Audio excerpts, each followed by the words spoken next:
और अब देखिए, नफरती सोच ने मार डाला। मैं हूं आपके साथ आशा झा। हम चीनी नहीं भारतीय हैं। कौन सा प्रमाण पत्र दिखाएं?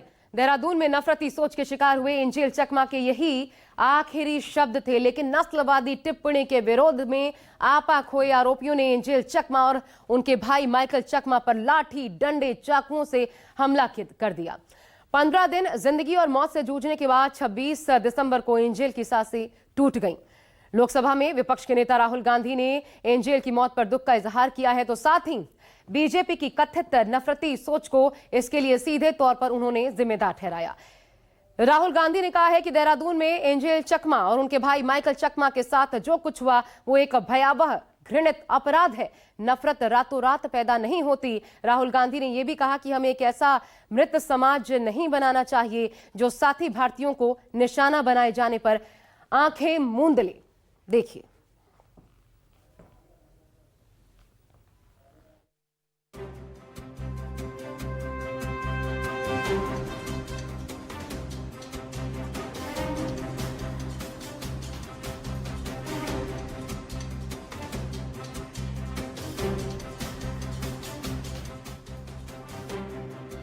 फिर एक नौजवान नफरती सोच का शिकार हो गया।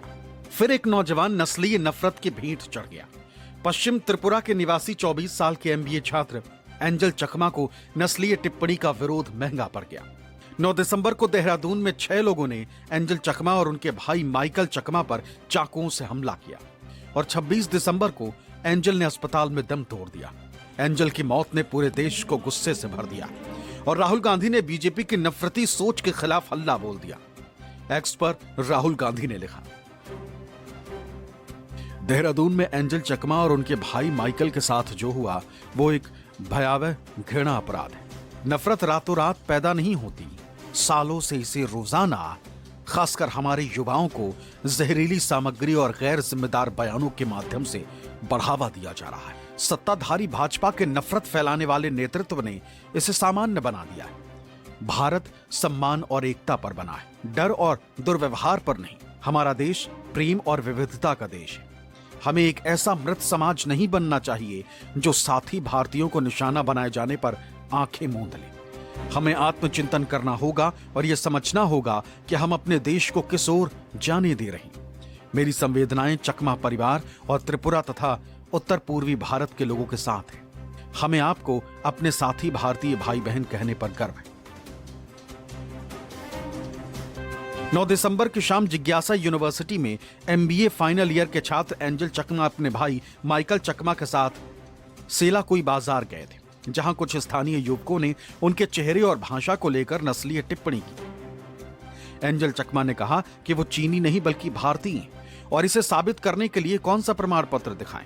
एंजेल का ये जवाब सुनते ही 6 आरोपियों ने दोनों भाइयों पर लाठी डंडों और धारदार हथियारों से हमला कर दिया। एंजेल को गंभीर चोटें आईं और उसे नाजुक हालत में अस्पताल में भर्ती कराया गया। करीब 15 दिनों तक चले इलाज के बावजूद वो जिंदगी की जंग हार गया। पुलिस स्टेशन कोई पुलिस स्टेशन में गया, जाके पूछा, सर हमारा बच्चा का साथ जो हमला किया उसको थोड़ा आप देखो क्या हुआ क्या नहीं हुआ, तलाशी लो, जहाँ पे हमला हुआ वहाँ जाके देखो, सीसीटीवी फुटेज दिखाओ। लड़का बाइक में बैठा हुआ था, मतलब उनको बच्चे लोग सब्जी लेने के लिए शाम को सब्जी लेने गया था मार्केट में। उन लोग वापस आ रहा था तो मेरा लड़का खड़ा था, छोटा लड़का, उसी से फिर बात करने लगा। मतलब वो लड़का ने बोला मेरे को चीनी, मोमो, मतलब चाइनीज, ऐसे मतलब ऐसे गलत व्यवहार बोल रहे थे, गलत बात बोल रहे थे। फिर पहले तो बोला मैं फ़ोन में बात कर रहा था, उसने इग्नोर किया, बोला चलो रहे तो बोलने दे इसको, चुप रहा। फिर बाद में नजदीक आ गए, ऐसे ज़्यादा ऐसे बोलने लगा, छेड़ने लगा। फिर इतना ही बोला छोटा लड़का ने, भैया आप लोग ऐसे क्यों बोल रहे हो, हम भी तो इंडियन हैं, ऐसे मत बोलो, ये बोला। ऐसे बोलते उसको मतलब उन लोग हाथ में कारा पहनते हैं, वो कारा से सिर पे मारा, पीछे साइड में मार के सीधा उधर ही नीचे गिरा दिया बच्चे, छोटा बच्चा। जाने से पहले 24 घंटा पहले बोले एफआईआर दर्ज करना पड़ता है। वो एफआईआर दर्ज करने के लिए मैं बच्चा को बोला था, उनका जो कॉलेज का स्टूडेंट का साथ जाके थाने में गया था एफआईआर दर्ज करने के लिए, लेकिन उन्होंने बोला ये छोटा मोटा केस होते रहता है, बोले। एंजेल चकमा के पिता तरुण प्रसाद चकमा बीएसएफ के जवान हैं और बेटे की मौत ने उन्हें पूरी तरह से तोड़ दिया है। पिता के मुताबिक उनके बेटे को बार बार चीनी और चाइनीज मोमो कहकर अपमानित किया गया। मैं चाहता हूँ कि सर हमारा कोने कोने से मतलब हमारा नॉर्थ ईस्ट से मतलब मणिपुर है, मिजोरम है, नागालैंड, त्रिपुरा, हर जगह से वहाँ बच्चे पढ़ने जाते हैं, या मतलब दिल्ली में हो, बॉम्बे में हो या बेंगलोर में, हर जगह में कोई नौकरी करने जाता है, कोई पढ़ाई करने जाता है, कोई कंपनी में काम करने जाता है, मजदूरी करने जाता है। तो इनका साथ ऐसे बहुत व्यवहार नहीं होना चाहिए। हम भी इंडियन है सर। तो सरकार से मेरा दरख्वास्त है या विनती है कि ये सभी का साथ एक जैसा होना चाहिए, किसी का साथ ऐसे गलत व्यवहार नहीं होना चाहिए। किसी तरह भी हम अपने आप को चाइनीज नहीं मानते हैं और किसी रूप में भी हम मोमो नहीं है, खाने वाला चीज़ है, अच्छा लगता है, वो लोग को भी खाना चाहिए और खाते होंगे, मगर किसी भी लोग हम लोग इस तरह से व्यवहार नहीं होना चाहिए। तो भेजा जाए, अरुणाचल में भेजा जाए, नागालैंड में भेजा जाए, हम अच्छे तरह से सेवा करके भेजेंगे कि हम लोग चाइनीज नहीं है और हम चिंगपोंग चिंग कुछ नहीं है, हम भी भारतीय हैं। उत्तराखंड पुलिस ने अब तक 6 में से 5 आरोपियों को गिरफ्तार कर लिया, जिनमें 2 नाबालिग हैं और उन्हें सुधार गृह भेज दिया गया, जबकि एक आरोपी यज्ञराज अवस्थी फरार है। उत्तराखंड के मुख्यमंत्री पुष्कर सिंह धामी ने मृतक एंजल के पिता से फोन पर बातचीत में बताया है कि फरार आरोपी नेपाल का रहने वाला है और उस पर 25,000 का इनाम घोषित कर दिया गया। Hello good morning sir. हाँ गुड मॉर्निंग चकमा जी, कैसे हैं तरुण जी? ठीक है। बहुत हमारा एक्चुअली में बहुत ही दुखद घटना हुआ, हम बहुत दुखी हैं इससे, और इस पर हमने बहुत सख्त कार्रवाई के लिए कहा है यहाँ पर, है ना। और 4-5 लोग जो भी इसमें थे बदमाश, 5 गिरफ्तार कर लिए गए हैं, जो भी इस घटना में जिन्होंने भी अपराध में किया है। और एक कोई नेपाल का था, शायद वो नेपाल भागा हुआ है, कहाँ है, तो उसके ऊपर इनाम यहाँ घोषित हमने कर दिया है और उसको पकड़ने के लिए भी टीम वहाँ पर भेज दी गई है पुलिस की ना। समाजवादी पार्टी के अध्यक्ष अखिलेश यादव ने भी इस घटना को नफरती सोच का नतीजा बताया। एक्स पर अखिलेश यादव ने लिखा, देहरादून में त्रिपुरा के एक छात्र की हत्या नफरती लोगों की बेहद घृणित मानसिकता का दुष्परिणाम है। विघटनकारी सोच रोज किसी की जान ले रही है और सरकारी अभयदान प्राप्त ये लोग विष बेल के तरह फल फूल रहे हैं। इन नकारात्मक तत्वों से देश और देश की एकता अखंडता खतरे में।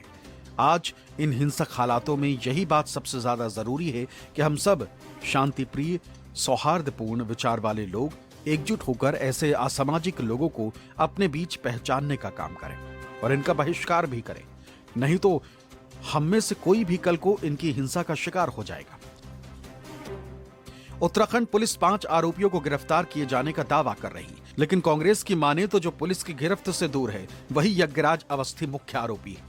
और अगर पुलिस प्रशासन सचेत था तो फिर मुख्य अपराधी फरार कैसे हो गया? मैं तो बस इतना ही दरखास्त कर सकता हूं कि जो मूल अपराधी है, जो आज भी फरार है, पहले उसको तो पकड़े, उससे पूछताछ तो करे, उसकी हिस्ट्री तो निकाले, तहकीकात तो हो। मूल अपराधी को पकड़ा नहीं और एसएसपी ने इतना बड़ा बयान दे दिया। इसको एक स्टैंड अलोन घटना मत मानिए। इस देश में न जाने हवा में इतना जहर घोल दिया गया है कि आए दिन इस प्रकार की दुर्घटना उसके परिवार की कोई नहीं सुनेगा। आज अब सवाल पूछ रही है, कल बिसरा देंगे। मुझे दुख है ना, बड़े बड़े ओहदेदार लोग वो ये समझ नहीं पा रहे हैं कि जो समाज में जहर इतना बो दिया गया कि वो हर इंसान को कहीं ना कहीं इफेक्ट कर चुका है। I am an Indian, I am not Chinese. The people of North East are Indians, the people of North East are not Chinese. अफसोस की बात है कि यही शब्द